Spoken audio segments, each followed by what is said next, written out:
It's time for Marion County football as we have the Marion County Football Coaches Show with head coach of the Knights, Ross Brown. Tonight's coverage is brought to you by Big Papa Smokehouse in Lebanon, United Threads, and Farmers National Bank. Now, let's head to Big Papa Smokehouse in Lebanon for tonight's Marion County Football Coaches Show with head coach Ross Brown on G&G Productions, where it's live and free.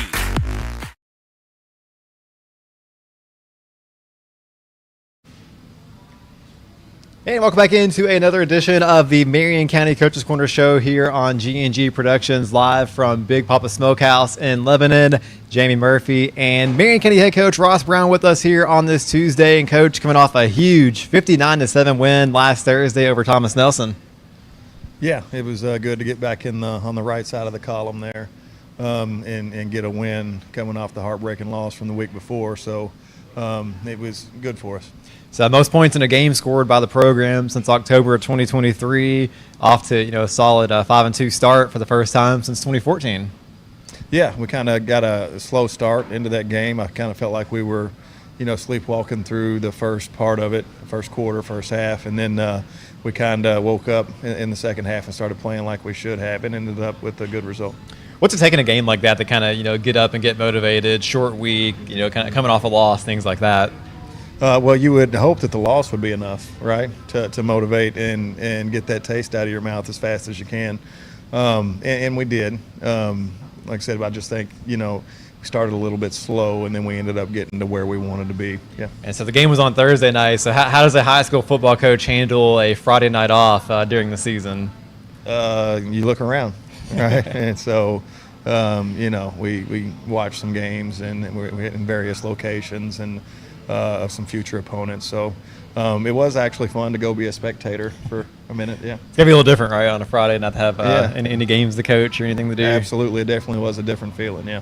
I want, of course, Ham Days over the weekend, so a big weekend here in Lebanon. So you got a chance to get out with the team, carry the flag, and march a little bit in the parade. Yeah, it was great, and it's like I was talking to you about earlier. Last time I was at a Ham Days, the football team was riding a wagon. So at first I was wondering where the ride went to, but it was good. Carried the flag through the streets, and you can tell how great the community is at an event like that. Your players may say it's a bit of karma for all the running they went through over the summer. Now you have to walk in the parade instead of get a ride. It could be. Maybe that's what it is. We'll dive much more into that big win, 59-7 over Thomas Nelson last Thursday night. We'll talk to some players along the way as well here this evening, plus recap that win and look ahead to a huge district game coming up this Friday night against E-Town at home. That's coming up here on the Coaches Corner Show, live from Big Papa Smokehouse in Lebanon. Also brought to you by Farmers National Bank of Lebanon and United Threads. This is a G&G production. When you want barbecue done right, head to Big Papa Smokehouse in Lebanon. At Big Papa's, we take pride in smoking our meats low and slow in our very own outdoor smoke pit, using a special blend of hickory and oak wood for that rich, savory flavor. Pulled pork, brisket, ribs, all seasoned with our original in-house rubs and recipes, then smoked to perfection with delicious sides and desserts. Taste the difference that only Big Papa's can deliver. Find us at 737 West Main Street in Lebanon or call 270-699-2321. Big Papa Smokehouse, where every bite is smoked with pride. Looking for custom t-shirts or embroidery? Come see us at United Threads in Lebanon. Whether it's for your ball team, your business, a family reunion, fundraiser, or your club, we've got you covered. From hats to shirts, we can design it, screen print it, and embroider it. All done in-house with top quality results. Find us at 100 Corporate Drive right behind Hardee's and next to Kroger in Lebanon. That's United Threads, because when you look good, your team looks united. Opening an account is easy at Farmers National Bank. We're here to help you get started. With options like secure checking, student checking, and even senior checking, we can help you find the account that best fits your current needs. Farmers National Bank. Local, friendly, ready to serve you. Member FDIC. And welcome back into the Marion County Coaches Corner Show here on G&G Productions. Jamie Murphy and Marion County head coach Ross Brown, and laughing off the amateur players again with the cheeseburger at a barbecue restaurant. Yeah, it's again the choices. I don't understand them. Got to coach them up a little bit on the food choices. Yeah, I don't know. I don't know. I kind of feel like at this point in life, if you ain't got it figured out, then I don't know if I can help that. The palate could change as things go. I was like that back when I was youthful lad back in the day. So maybe they'll come around to some barbecue in the future here at Big Papa Smokehouse. And of course, join us each Tuesday night during the regular season live at 6 o'clock here. And of course, if you can't catch it live, you can catch it on all of our G&G on-demand platforms. And big win, Coach, 59-7 over Thomas Nelson. And finally, not a one-score game this week. Yeah, the first time all year that we haven't been in a dogfight all the way to the end. So it was nice to be able to get a little breathing room. And then a win like that, it's got to be just so satisfying to dominate in all three phases: offense, defense, and special teams. Yeah, it is, and no, just because I was talking about it off there with you guys. We're in a district that is so competitive, and every week we know is going to be another test, and so you don't really have time to relish the things that you've done well. Because I'm always, at least I'm cursed with it. I'm always looking ahead. At what we got coming up, and know we got to get better. Yeah, and there's teachable moments even in games like that, I'm sure. Absolutely. We've still made our fair share of mistakes. Just because we scored a lot of points don't mean that we did everything right, because we certainly didn't, and there's always room for improvement, and this was certainly no different.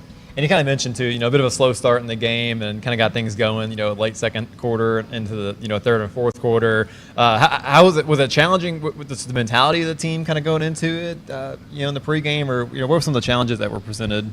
It's always challenging, I think, if, nowadays kids see huddle. Like back when I was playing, a coach could, hide information from kids and, kind of mislead about, what's across the ball. But I think sometimes your kids can think that they can take a break against certain teams or in certain situations, and when you let your foot off the gas and don't compete at 100%, then you end up playing down to levels, right? And so that's the big I think the coaching point for weeks like that is having your kids stay on a high level of execution and put that burden on themselves. Yeah, in fairness to the players, it was probably really the first game you've had all year like that. You've played a really challenging schedule up to this point. Oh, yeah, it is. And, it's, like you said, the first time all year that there's been some breathing room either way, where it's not been tight. And I think that all that experience is going to help us in the long run coming down the stretch. But it is nice every once in a while to be able to have some breathing room and execute at a level that's much higher than the opponent.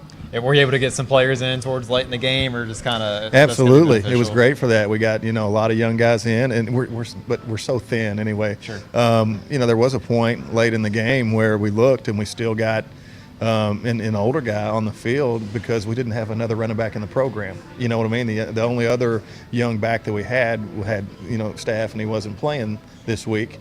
And so we looked over and there was no more backs. And so we have to leave the older guy out there. But that's kind of where we're at in the program right now with real low numbers. But, yeah, we did get everybody in the game and everybody got a chance to play. So it was good. Sure, keep having the results you're having. I'm sure you'll have a lot more of a turnout, next year and moving forward as you continue to build this program into your second year. And that's what we're hoping. A little bit of success this year makes some other kids want to come out and join. Well, a lot of success on the ground, 357 rushing yards, 7 touchdowns on Thursday night.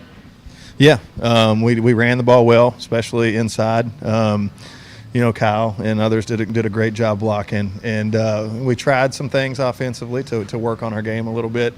But ultimately, when we needed something, we went back to the ground and we executed well there. And you may not remember, I think Nathan referenced last week trying to break a record for most touchdowns in a game, wasn't it? Did we get close to that? No, we didn't get. Okay. He didn't. I think D ended up with 3 touchdowns this week, and I think Shuck had 4 the week before. But yeah, I think D Thornton ended up with the most touchdowns this week. And Xavier Hayden came on strong. 8 carries, 111 yards, and a touchdown. He's coming on more and more every day. I mean, he just started playing football this year. He came out this summer and said he's interested in playing, and he's just picked up on things so quickly. And I've been very impressed with his ability to learn the game and execute at the level he is. We mentioned D already, 3 touchdowns. Very efficient, 3 touchdowns on 5 carries. Yeah, very good. It's some of that has to do with our style of offense too. Like a ball carrier is not going to get it 36 times a game, but we like to think that we make you cover every area of the field, which leads to more quality runs when you do touch the ball. And so, not many carries, but big results. Is it kind of a double-edged sword in a game like this where you score and have those quick scoring drives and your defense has to go right back out on the field almost, within minutes? Yeah, because there was a time in the game I was very frustrated because I felt like we couldn't get them off the field offensively, when we were on defense. And, as soon as we would get it back, we would score pretty quick. And here we were calling defense again. So it did feel like there was a point in the game where we couldn't get them off the field. But some of that had to do with, they had the ball most of the game. Another player had a great game in two phases, rushing and receiving. Nathan Shuck, 91 yards receiving and a touchdown, 4 carries for 50 yards and a touchdown on Thursday. Yeah, he's a kid who can do anything you ask him to do. He can catch it out of the backfield, or if you hand it to him, he can run too. So pretty complete back. Now, if we can get him to go to the right block all the time, he'll be really complete. But he does a great job in both aspects. Now, he had a big game when we left him at home this week, I noticed. Yeah. He likes the camera, right? And so he wanted to come back again this week, but I told him we can't do it this week, so we'll see.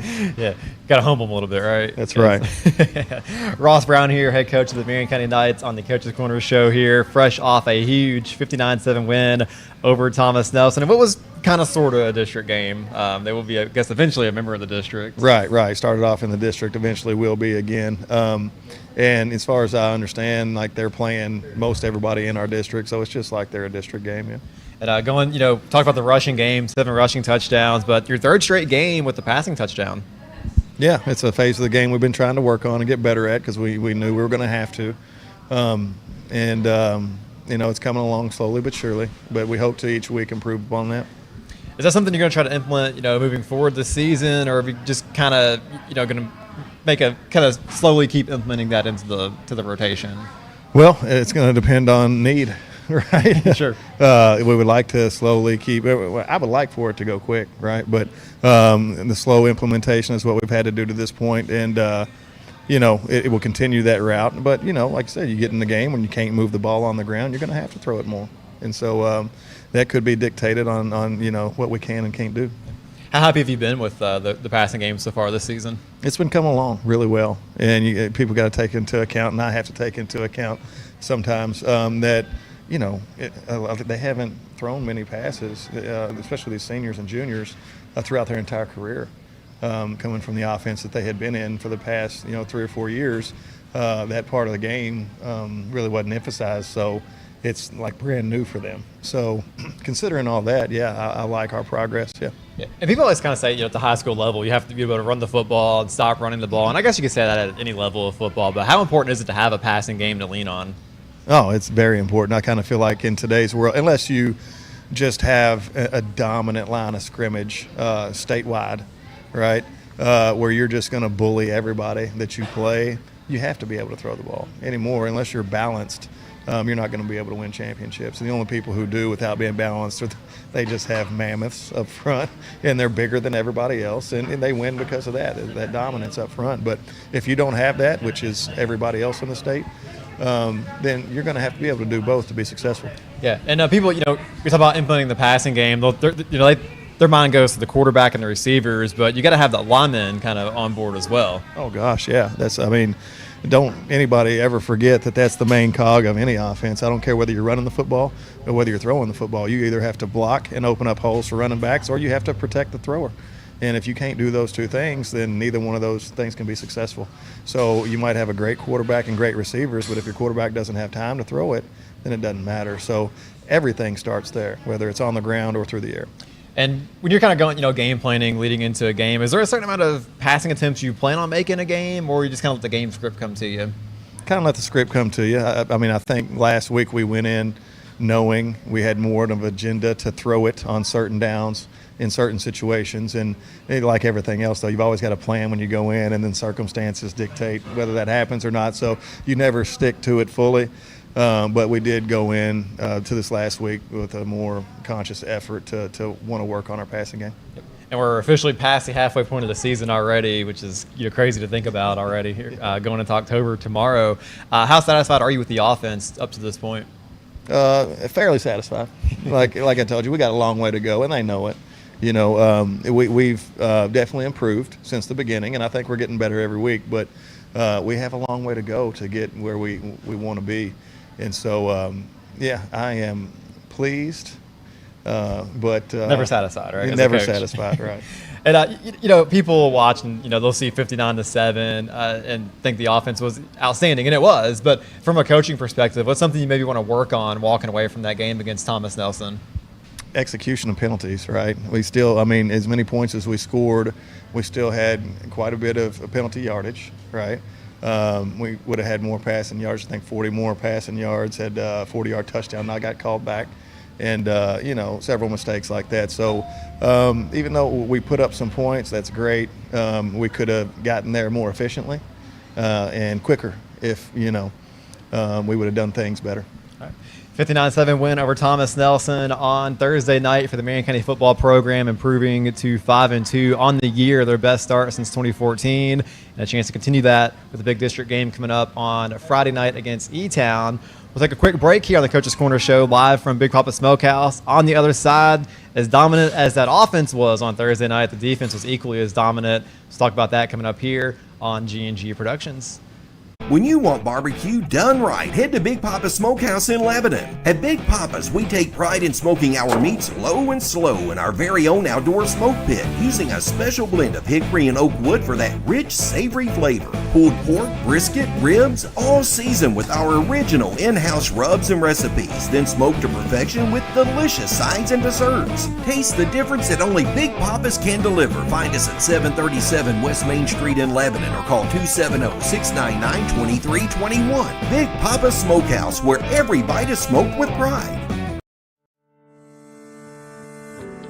Ready for a new adventure? We'll help you get there, by land or by water. New car, ATV, RV, or boat? Wherever your next adventure takes you, we make your loan process simple, stress-free, and fast. Farmers National Bank. Local decisions, personal service, real relationships. Member FDIC.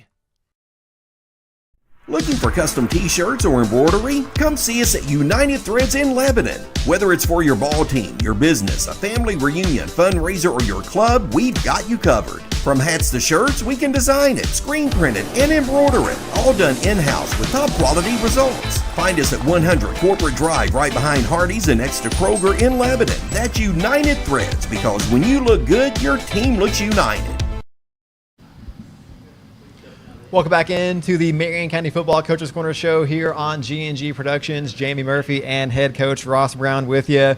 We'll be joined by Kyle Purdom and John Taylor a bit later on in the show. And going in the break, I said a dominant performance by the defense of Marion County and a 59-7 win over Thomas Nelson. But Coach has some a different perspective on that. Well, yeah, I don't consider it dominant. Like, don't get me wrong. There was times that we played well, but there were times where we should have gotten off the field and we didn't. And we, give up big third downs, fourth downs, and even gave up a touchdown. And I just, there were times where we didn't play very solid defensively. And, maybe that's some of the stuff I was talking about from the first half where we had to wake up. I think, that side of the ball especially we needed to. Yeah. How do you coach somebody? Again, you've played in so many close games this year and, kind of the first blowout scenario you've had. How do you coach the kids to kind of stay locked in mentally throughout a game like that? I think I just have to stay on 10, right? I've got to stay loud and I've got to stay intense so they know this is still a loud, intense situation. So I do the best I can to not let them think that I'm letting up at all, so they don't. Yep. So do you think it's just something that Thomas Nelson threw at you maybe a little differently than you expected, or was it just kind of the mentality of the team in that first half that led to the slow start and some longer drives? Well, I said earlier I kind of felt like we were sleepwalking through the first half, and offensively things were going smoothly, but defensively I think we were lacking some intensity and some focus. that allowed third downs to be converted, that allowed fourth downs to be converted, and for them to keep drives alive that we should have stopped right there. Yeah. And to kind of dive into it, more turnovers forced by this defense. We've talked about it every week. I think in every game we've had multiple takeaways on the defensive side of the football. 3 interceptions, a pick 6, and 2 fumble recoveries on Thursday. Yeah, and that's one thing we did well defensively. So we bent sometimes, we didn't break. One of the drives I was talking about where they drove the ball all the way down the field on us, and we gave up third down plays, fourth down plays, and then we did get an interception in the end zone and return it. But I was still mad because we should have never been in that position. But, I mean, that was a great play by Tyleek. I broke on it and did a great job. Yeah, and that's a huge swing. It's a 14-point swing. Could be 7 points to the offense, but led to 7 points for you. Absolutely. Right, and so I felt like they were about to punch one in there, and that was big for us because, like you said, that's a 14-point swing where that score would have looked a lot different at that point, and the game would have felt a lot different at that point. And Wyatt Thompson did well on both ends. He had an interception on his own, in addition to how well he was as a passer in the game. Yeah, Wyatt did a good job. He got underneath a post in the seam there, and did a good job of getting his hands up on it and concentrated, focused, and brought it in. Yep. And Nathan Shuck, talked about him on the offensive side of the ball, had a monster game on defense, led the team in tackles with 11. Yeah, Shuck's getting better and better each week out there, learning how to keep his leverage points, and he does well in pass coverage too. Yeah. We talked about third down defense, and that's the key to the game is getting off the field on third downs. What was kind of the problems you were having on third down on Thursday? I think it was coverage, right? Coverage issues. They were finding windows in our defense and sitting down, and they were completing passes, and we were covering grass and not bodies. And we have drop zones that we play, but within that zone you have to get next to a body in that zone, and so we weren't close enough to bodies, and they were, credit to them, great play calling, great quarterback play, great receiver play, and they were executing and completing passes. It wasn't more, troubles with third and short situations or third and long, or just kind of all together, just third down defense? All together. It was the third and longs that chap you, because you feel like you have them in a situation to where you should get off the field. Somebody converting on a 3rd and 1, that's a little tougher because the playbook's wide open, right? But on 3rd and 9, 3rd and 10, and we're letting them complete passes, right beside us for first downs, it just gets frustrating. Yeah. I heard a pro coach recently say, well, we struggled on third down, but, it's a good thing we had them, in third and long situations, but we still struggled. What would you say about that? Well, yeah, it's a good thing that you got them in a 3rd and long, but if you're not going to convert, I guess you'd say defensively, then it doesn't matter, right? Because it would chap me a little less if they converted a 3rd and 1 than a 3rd and 10, so. But how proud were you with your conditioning, though? Again, scoring quickly on offense, it's a good thing. You're scoring, you're putting points on the board, but then your defense is right back out there. So, it seems like they kind of held it together for the, at least, with their physicality throughout the game. Yeah, and, that's it's with us, that question is because our offense is our defense. Like it's just about everybody goes both ways. So whether we got the ball or whether they got the ball, it's the same kids on the field. And so, they're playing defense the majority of the time. But if we possess the ball on offense, they were still going to be out there that amount of time. So our kids have to be very conditioned, right? Because, very rarely do they get to come off the field. Yep. And we talked about, the turnovers, and they're huge for a team like you. And, with a team that has an offense that wants to control the football. Yeah, absolutely, it is. That's a big advantage for us if we can possess the football. And, I know scoring quick is ideal, and that's what you want to do. And so, but, a lot of games aren't going to be like that. And so when you can get turnovers and you can drive the ball down the field and take some of that clock away and kind of break their will a little bit, that's good. It may sound like a silly question, but in a game like that where you're scoring so fast and your defense is getting back out there, would you try to maybe call plays that won't necessarily lead to a touchdown? I mean, you want to score obviously, but you also want to keep your defense You would fresh. like to think that every play you run is designed to score, right?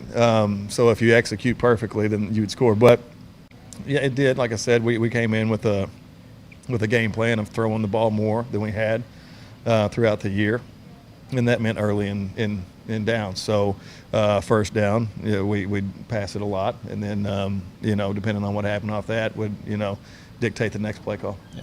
What do you think is the biggest improvement defensively from the end of that John Harden game into the Thomas Nelson game? Defensively? Defensively. With the exception of the interior passes in the seam, I thought we covered well on the edges. So I think that improved a little bit from the John Harden game. I'd say that's probably the biggest difference, yeah. And to get back to the third down conversions defensively, trying to get stops and get off the field, what are you going to work on this week in practice to maybe improve on that for the E-Town game on Friday? Reps. Because E-Town, they like to throw the ball around, and obviously they'll see that on film, and it'll be a point of emphasis probably for them to attack. So we just have to continue to attack them in that area in practice, and reps after reps. So hopefully that will help. Yep. And what was your message to your team after the game? The kind of, big win can kind of get to your head a little bit maybe, especially at that age. How do you kind of keep them, level-headed moving into the E-Town game? Well, I just made mention to them, and I think they know. They didn't need me to make mention to them. They know what lies ahead, right? So they can look ahead on the schedule and see what's coming down the pipe. So while it's great to get a win against the Thomas Nelson, that's wonderful, but we've got much bigger fish to fry laying in front of us, so the focus needs to get there immediately. Yeah, talking about that, a highly competitive district, E-Town, John Harden, Nelson County, Taylor County, yourselves. It's a loaded district, but a lot of parity, as you mentioned off the air, too. Yeah, I would challenge any other district in the state to have as much parity as we have, right? It seems like, most of the teams are right in that level where anybody can beat anybody, and all the way across the board. So you don't know how it's going to shake out going forward. And it's exciting. But, I think as far as parity goes, it doesn't really get any better than our district. Yeah, and you're talking to just the array, you can go from, at the top to the bottom just in the matter of, 2 or 3 games. Yeah, I mean, unique position where I think if we won out from here, we could win the district. And if we lose out from here, then we don't go to the playoffs. And so, that whole array is still in front of you there. Yep, and it makes each district game so important as we head down the stretch of the season. So we'll see how things shake out on a Friday night against Elizabethtown. You got the Coach's Corner show right here with Marion County head coach Ross Brown live from Big Papa Smokehouse in Lebanon. Also brought to you by United Threads and Farmers National Bank. Still to come tonight, we'll preview that E-Town game coming up on Friday. Back to a normal week this week for Marion County. Plus, we'll hear from players Kyle Purdom and John Taylor. This is a G&G production. When you want barbecue done right, head to Big Papa Smokehouse in Lebanon. At Big Papa's, we take pride in smoking our meats low and slow in our very own outdoor smoke pit, using a special blend of hickory and oak wood for that rich, savory flavor. Pulled pork, brisket, ribs, all seasoned with our original in-house rubs and recipes, then smoked to perfection with delicious sides and desserts. Taste the difference that only Big Papa's can deliver. Find us at 737 West Main Street in Lebanon or call 270-699-2321. Big Papa Smokehouse, where every bite is smoked with pride. Looking for custom t-shirts or embroidery? Come see us at United Threads in Lebanon. Whether it's for your ball team, your business, a family reunion, fundraiser, or your club, we've got you covered. From hats to shirts, we can design it, screen print it, and embroider it. All done in-house with top quality results. Find us at 100 Corporate Drive right behind Hardee's and next to Kroger in Lebanon. That's United Threads, because when you look good, your team looks united. At Farmers National Bank, we're more than just a bank. We're your neighbors, your friends, and your partners in success. Whether you're managing your personal checking, growing your business, exploring digital banking, or applying for a loan, we're here to help with all of your financial needs. Decisions are made right here locally by people who understand you and your community, because we live here too. Farmers National Bank. Local decisions, personal service, real relationships. Member FDIC. And welcome back out to Big Papa Smokehouse here for the Marion County Football Coaches Corner Show. Jamie Murphy, Ross Brown, and joined by players Kyle Purdom and John Taylor here on this Tuesday night. And guys, congratulations on the big win over Thomas Nelson on Thursday. Thank you. All right, so we'll start with you, John. Did you get any preparation from Kyle over there? Just block. Just do my best to try to block. The position's new to me, but every week I feel like I try to do my best. So. Well, I like the answer. I meant for the show. Did he prep you for the interview at all? No. Just give my best answers probably. That's a football guy right there, isn't it, Coach? Just dove right into the football answer. So we'll welcome Kyle back on the show as well. So, John, just for the people I don't know, give us your name, position, and year. John Taylor, tight end, punter, quarterback, and senior. So you do a little bit of everything in this team. So how challenging is that to be kind of a three-way player in football? Well, the punter's not that hard, but, learning the tight end position, it was kind of tough. But, the quarterback, playing it for 3 years, but it's all right. Well, I would argue the punting. I can't punt a football to save my life. Never could in the backyard. So what's the key to dropping it off your foot the right way? Just hope you kick it as far as you can. That's about all you can do. And don't skip leg day, right? No, you can't. All right, we got John Taylor and Kyle Purdom with us here on the Coach's Corner show tonight. So how fun was it to be a part of a game like that on Thursday night where you just kind of take it to another team? Well, getting back and getting a big win, it's always fun to do that. But now we're just looking forward to a tough E-Town team. So. Same to you. Oh, I ain't gonna lie, I was kind of stressed out first half. That pass. So was I.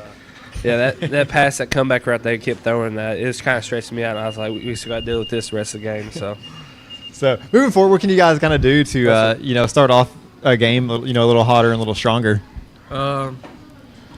Probably stop more passes. Once we do that, I feel like the team will get a boost, and we'll just start off hot, go from there. What was the question? I wasn't paying attention. No, you're fine. What can you do, maybe next week and moving forward to kind of get off to a better start in a game? I couldn't tell you. You just got to play good. I mean, bring a little more energy, maybe. Yeah, actually. All right. So one win away from matching your, I think seeing a 5-2 start, 4-2 start to the season. But one win away from matching that win total from last year already here in early October. Well, I could argue we should be 6-0 right now. So it's kind of tough to say 4-2, but we'll take it.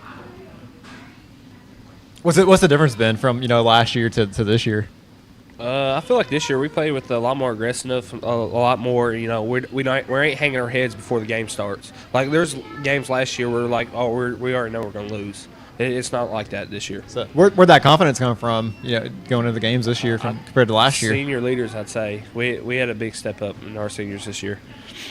All right. So what's been the highlight? It's been a lot of fun. Big win over Washington County, big win over Thomas Nelson. What's been kind of the thing that stuck out to you the most so far? My defense game. I mean, I didn't really like defense that much coming to my freshman, sophomore year, but it's all right. I like it now. All right. John, same question for you. What's been the highlight of your year so far? I guess getting to play tight end for the first time. It's pretty fun, but it can be challenging sometimes. So, where'd that transition come from, moving to tight end? Well, our tight end, Kenyon Wright, he got hurt, and, Coach Brown just came to me and asked if I could step in and play it. But I told him every day during spring ball I had the best hands, so it just came in. And that is, I'll speak up here, that's a testament to John.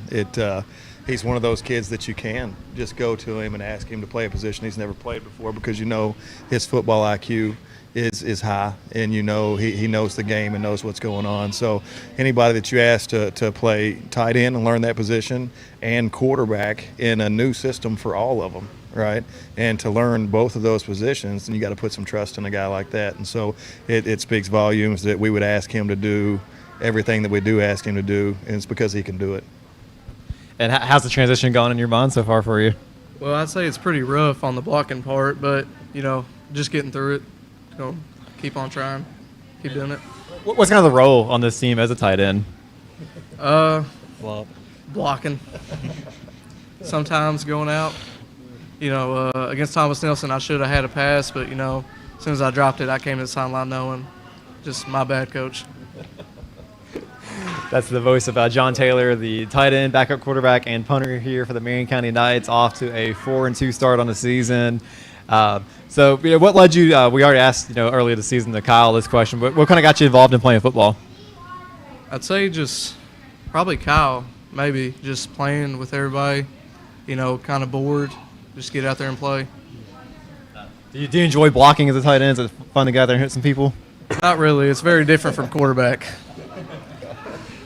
That is a unique change, going from not touched hardly at all to playing tight end and blocking. So, any other activities you're involved in with school, whether it's sports or clubs, anything like that? No, sir. Just strictly football. Yes, sir. All right. But we probably asked you this already. But we'll recycle the question for you. Any other clubs or sports you play? Fishing team. Fishing team. That's fishing team. All right. Well, how's that? What is the season for fishing season for high school? It's a little bit different. Our high school getting together, it's during the summer mainly. But like if our high school wants to compete by ourselves, we gotta go out and find our own tournaments, pay with our own money, and stuff like that. So it's a big time commitment for you then. Summertime fishing and football. Yeah, football 5 days a week, and then turn around Saturday. You gotta wake up like 4:30 in the morning. That's an early start for sure. Not my thing. So all right, favorite subject in school. We can start with either one of you. I'm gonna go with social studies. There you go. All right. That's the first time we've had social studies this year. I'm gonna go with lunch again. I mean, lunch. Can't beat why it. not? Well, speaking of lunch, what was the go-to on the menu tonight for you? Oh, I just got a plain cheeseburger. You're the again. cheeseburger guy. Yeah, Okay, I heard it off camera to the back, so you're the cheeseburger guy. Yeah. All right. Hey, well, it was good though. I'm sure out here at yeah, Big it Papa was really good. Smokehouse. All right, John, what's your go-to tonight? The ribeye sandwich. Is that acceptable, Coach? That's more acceptable. All right, we're working on getting these guys to broaden the horizons a little bit with their food out here. So, all right, we had their favorite subject, least favorite subject now. Math. My least favorite subject is probably reading. Reading? Yeah. I don't Okay. like it. Yeah. I liked reading. I hated math, so I'm with you on that one. So math, very overrated subject in my opinion. As long as there's no math teachers out there watching. So, all right. So what's your, when we get ready for a game, I know last week's a little bit different, playing on a Thursday night, but what's kind of the pregame routine that you go through if you have one? My pregame routine, if we're at home, I'll obviously go get something to eat. Then I'll come back and I'll hang it around in the weight room. I might take a little nap, just depending on how much time I got. I'll put in my AirPods, start listening to music. I start drinking my Pedialyte, and I'll go talk with Coach Ford. Me and him have a little word, give him my towels, dry my hands off with, and then he'll help me put on my pads, and then after that, I'm ready. Right. What's the go-to musical selection? I'll probably have no idea who your artists are. There's a bunch. I mean, you can't just name one. So you mix it up a little bit with genre? Yeah, All right.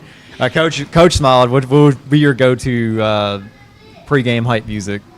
Probably 90s rock. 90s rock, like okay. Rock from the 90s area. Anything in that wheelhouse is mine right there. All right, John, your pregame routine. Just go home, relax, and then get back to the locker room and probably just try to stay as focused as I can, get ready for the game. Any music for you pregame, or you stay away from it? Not really. Yeah, some talk radio, Coach. Yeah, listen to hacks like me, give predictions. All right, so halfway to the season now, sitting at 4-2, like you said, could easily be 6-0. So, what are some personal goals and team goals for you the rest of the way? We'll start with John and work over to Kyle. Win out on our district games. That'd be a good one. I'm gonna go win out in district games and win a playoff game. There ain't been a playoff win here in years, and I'd like to do that. So. All right. And what do you got to do, week in and week out to get ready for those goals to accomplish them? Good practice. Play hard. Good practice. Keep the team in high hopes. What's a good practice look like through your lenses? Maybe not coaches. No messing up. We're still messing up. Plays. Go through the plays. Make sure nobody messes up. Make sure we're in the right alignment and assignment. All right, well, still messing up, but still 4-2 on the season and a good start and a good position going deep into district play. All right, so first year under Coach Brown, so maybe it's some time to work your way out of maybe running a little bit. So, what's your favorite thing in your relationship with Coach Brown? I don't know. Oh yeah. He strikes me as a good players coach. Good players coach. Yeah. Anything for you, John? What's your relationship like with Coach? I'd say last year there wasn't really a lot of good coaching points. It was just kind of do it. But Coach Brown's always there, telling you what to do, how to do it. So having him around, it's pretty helpful a lot of times. Hey, Coach, what kind of coaching style would you describe yourself as? I would say, I don't know. I don't know if you'd call me a player's coach, because I know these guys will tell you there's plenty of times where I get angry and I'm mad, right? But I'm definitely not a military-style coach. I don't believe that constant yelling, gets a point across. And when you do that all the time, it loses its effectiveness anyway. So I like to think I'm going to try to be a teacher, like a teacher on the field. I know every coach is technically, but there's times that I will get on you when you're doing things wrong repeatedly. But I try to explain it to you first before we get to that point. But I'm somewhere in between, I think. All right, so we got a big district game with E-Town coming up, and like I said, getting deep into the heart of district play. The Washington kind of games behind us. So what's maybe one game you're looking forward to the most the rest of the way, Kyle? I'm looking forward to the Nelson County game. I think it'll be a good game. Yeah. Where's that one at this year? Is it here? Nelson. No, at it's Nelson. Nelson, At yeah. Nelson. All right. That should be a really good one. Same question for you, John. I'd say all of them. You know, just we got to win out. We got to show that we can win out, and we should be able to win out. So game by game approach. I'm sure, Coach, something you like to hear over there. Yeah, it's one step at a time. And I know it's the old cliche and it's boring, but the next game is the most important game, right? And that's what it's going to be from here on out because we've got a tough district to get through, and you can't look ahead to anybody, right? Yep. And moving on to Friday night's game, what do you guys have seen from E-Town that stands out so far on film? What I've seen, they like to pass the ball a lot. They like to hit the receiver. Pretty good coverage, but nothing we can't stop. So Same thing as Kyle, just passing, a little bit of run, but if we can stop that pass, I feel like we're in pretty good shape with them. And Kyle, you're not going to stop any receivers. That's not your role on this team. But how do you mirror, the pass rush and the run coverage with your secondary? Work hand in hand and communicate with them. Yeah, Lane will give me a call and then they'll tell me what to do, pretty much. Yeah, in a game like this, they pass the ball so well, but they need time in order to do that. So there's different sets of responsibilities. So the big guys up front need to help take care of the run game and eliminate that completely. And we need to get a rush on the passer so it helps the DBs not have to cover for too long. All right, guys, and last question. We'll get you on out of here tonight. Just kind of talk about the bond this team has created over this year compared to maybe last year. I feel like we've always had a bond. I mean, the seniors now, and the juniors below us, we've played since Little League, so it's always been there. Is it kind of hitting you yet that you're kind of on the back nine of your football career? It ain't hit me yet, but I feel like it will pretty soon. All right, John. Same thing for you. Kind of talk about the relationship you have with your teammates, and kind of coming up on the last half of the season. So just growing up and playing with them every year, I'd say that's the biggest part of the bonding. But yeah, I mean, you're on the backside of your senior year, so it kind of sucks, but you're just ready to get into it. Well, if it goes well on into November, so thanks you guys for your time tonight, and best of luck on Friday with E-Town. Thank you. All right, we'll be back here after a quick break and preview that E-Town game coming up Friday night and district contest here for Marion County. You've got the Coach's Corner Show brought to you by Big Papa Smokehouse, United Threads, and Farmers National Bank of Lebanon. This is a G&G production. When you want barbecue done right, head to Big Papa's Smokehouse in Lebanon. At Big Papa's, we take pride in smoking our meats low and slow in our very own outdoor smoke pit, using a special blend of hickory and oak wood for that rich, savory flavor. Pulled pork, brisket, ribs, all seasoned with our original in-house rubs and recipes, then smoked to perfection with delicious sides and desserts. Taste the difference that only Big Papa's can deliver. Find us at 737 West Main Street in Lebanon or call 270-699-2321. Big Papa's Smokehouse, where every bite is smoked with pride. Looking for custom t-shirts or embroidery? Come see us at United Threads in Lebanon. Whether it's for your ball team, your business, a family reunion, fundraiser, or your club, we've got you covered. From hats to shirts, we can design it, screen print it, and embroider it. All done in-house with top quality results. Find us at 100 Corporate Drive right behind Hardee's and next to Kroger in Lebanon. That's United Threads, because when you look good, your team looks united. Opening an account is easy at Farmers National Bank. We're here to help you get started. With options like secure checking, student checking, and even senior checking, we can help you find the account that best fits your current needs.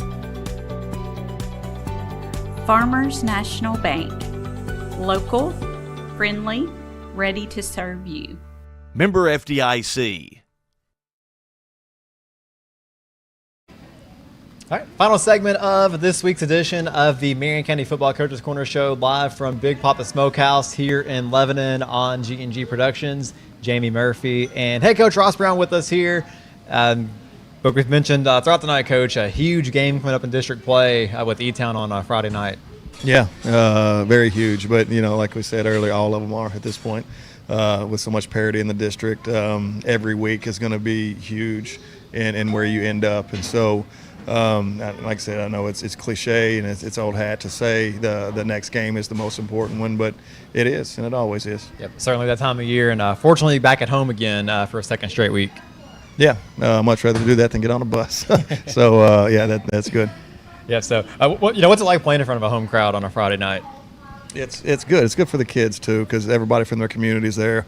More of everybody's family is there, because not everybody has family that can make all the away trips. So, but it's great to see the community involvement and to see how much passion that they have for it. Yep. And with the 4-2 start, to correct myself from earlier in the show, hopefully 5-2 when we talk this time next week. But if you felt a little bit, maybe more buzz around town with the football program and how it's the direction it's heading in. I believe so. Yeah, I've heard good things.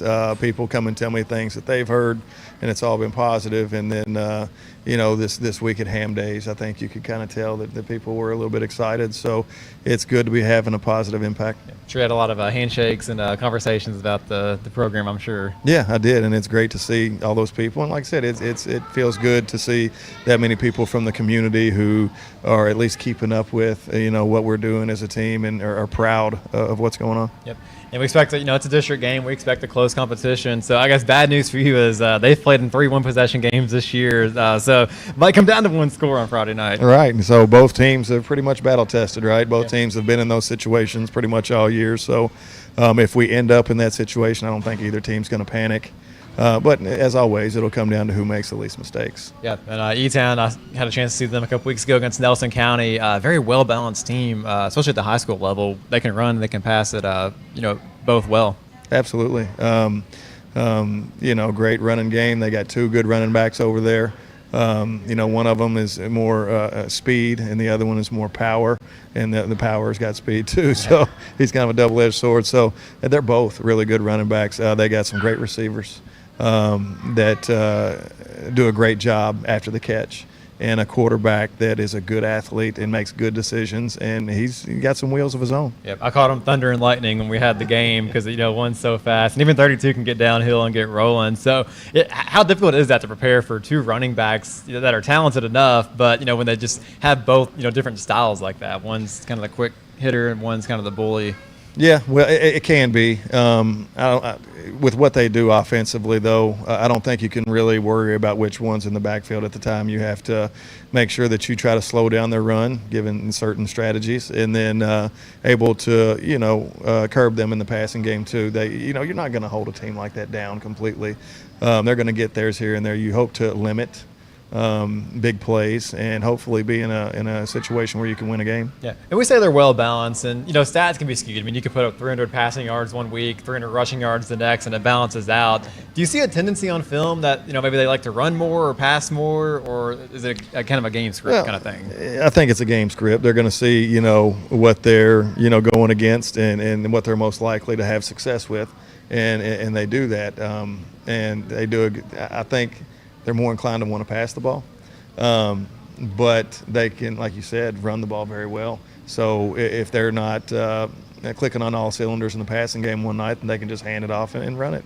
So being balanced like they are really helps them in any situation. Yep. And you've talked a lot about their passing game, and it's potent. They can move the ball, spread the defense out on the field. But 6 interceptions from the quarterback this year. So what can you do as a defense to kind of speed his game up and make him go, a little uncomfortable in that pocket?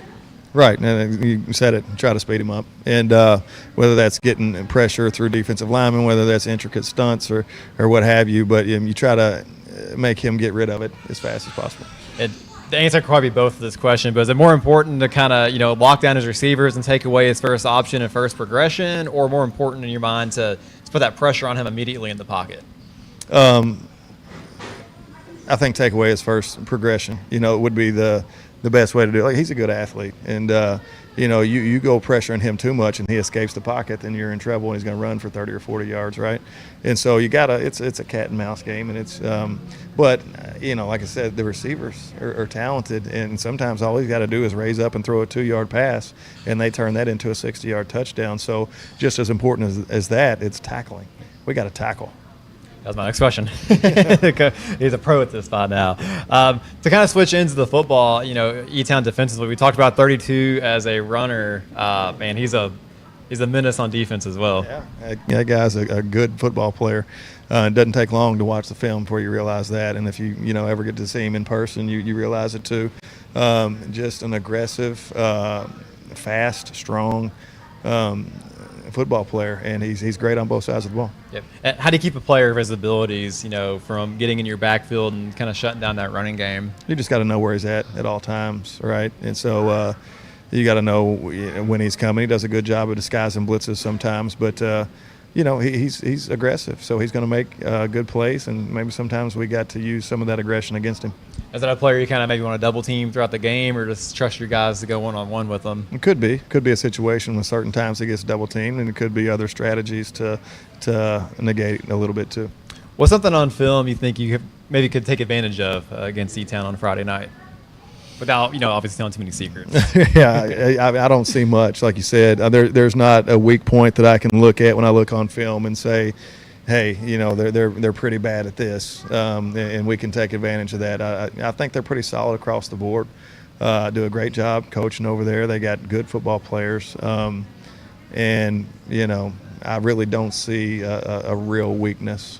And they've got a kicker capable. I think he knocked one through against Nelson County when I was there watching them. That can make some field goals from some distance. So how important is that field position battle going to be with them? It's always important. Just because just their offense. Yes, they got a field goal kicker who can kick field goals, but I'm more worried about them scoring touchdowns. You know what I mean? It's obviously, you'd like to keep them out of field goal range at all and on their half of the field if you can. I would rather have them kicking field goals than scoring touchdowns. What do you think the difference in this game is going to come down to on Friday night? Mistakes. Who makes the most mistakes, and whether that's whether that's mental mistakes in pass coverage or blocking scheme, or whether that's fumbles and interceptions and turnovers. So as always, probably at all levels in this game, like whoever makes the most mistakes usually loses. And how's the environment around practice been so far this week? It's been okay. It's been pretty good. There's times, and like I said, I'm somewhere in between, right? There's times then you have to light a fire, because sometimes you don't feel like that they're have the sense of urgency that you do as a coach, and sometimes you want to see that they have that in them too. So there's been a day or two this week that we've had to light them up a little bit, but I think they're starting to understand. What's going to be your message to your team before you take the field Friday night? 60 minutes, right? 60. I mean, it's nonstop. It's going to be start to finish, just like it has been most weeks, and strap up, because there's not going to be a coming out at halftime, not going to be coming out at the end of the third quarter, and that's how it's going to be from here on out. So strap up and let's go. Yep. Would you say it's going to take a full, 4 quarters to beat E-Town on Friday night? Absolutely. And honestly, I think it's going to take a full 4 quarters from either team. This is going to be a slugfest, I think, unless we make a lot of mistakes. But I think it has the potential to be a slugfest, so I think both teams are going to have to get ready for a war on Friday. And in your mind, I probably know the answer, but do you think your team's put together a full 4 quarters yet this year? No. Yeah, I kind of figured you're leaning in that direction. But 4-2, I mean, again, could easily be 6-0. Right, and it should be 6-0, and that's it still gets me. I get torn up about it. Too, so. I get torn up about it, and I need them to be as upset about it as I am, and because we're right there. But hopefully, the only good thing that having 2 losses that you shouldn't have maybe has done is showed your kids we got a long way to go. Because if we're sitting here at 6-0 right now, then it's going to be hard to convince some teenage kids that we've got a lot of problems. And so, maybe this is good for that. Yeah, now's the perfect time to start proving that you should be 6-0, right, as a player? Right, yeah. I mean, it's we've talked it, and now we got to come out the second half of the season and prove it. All right, Coach, well, just a couple more minutes left here on the show tonight, and we'll have you again next Tuesday night. So baseball playoffs kicked off this evening, or earlier this afternoon. So you got a World Series prediction over there in your crystal ball? I got to be real honest with you. I haven't even been paying attention. Let's just say my Yankees are going to win it this year. That'll make me happy. I'm a Guardians guy, so okay. Yeah. So but I got to be honest. I haven't been paying attention. Yeah, it's such a long year. It's hard to follow baseball. It is, and being new program, you were trying to be. My mind is constantly on football football at this point. Yeah, well, you're a Guardians and Lions guy, so if I can call you a bandwagon fan. No, nobody's ever going to accuse me of that. No. All right, Coach. Well, congratulations on the 4-2 start to the season, and best of luck on Friday night with E-Town. Thank you. Thank you very much. All right, that'll wrap it up for another edition of the Coach's Corner Show here from Big Papa Smokehouse in Lebanon. Also want to thank our friends at United Threads and Farmers National Bank for keeping the show rolling all season long. And again, be sure to come out each Tuesday night during the regular season and join us live for the show. If you can't make it out, no worries. You got us on G&G On Demand. This has been a G&G production. You've been watching the Marion County High School Football Coaches Show with head coach Ross Brown, live from Big Papa Smokehouse in Lebanon. Tonight's coverage has been brought to you by Big Papa Smokehouse, Farmers National Bank in Lebanon, and United Threads. Thanks for tuning in. Join us next Tuesday night at 6 p.m. for the Marion County Football Coaches Show. And go Knights!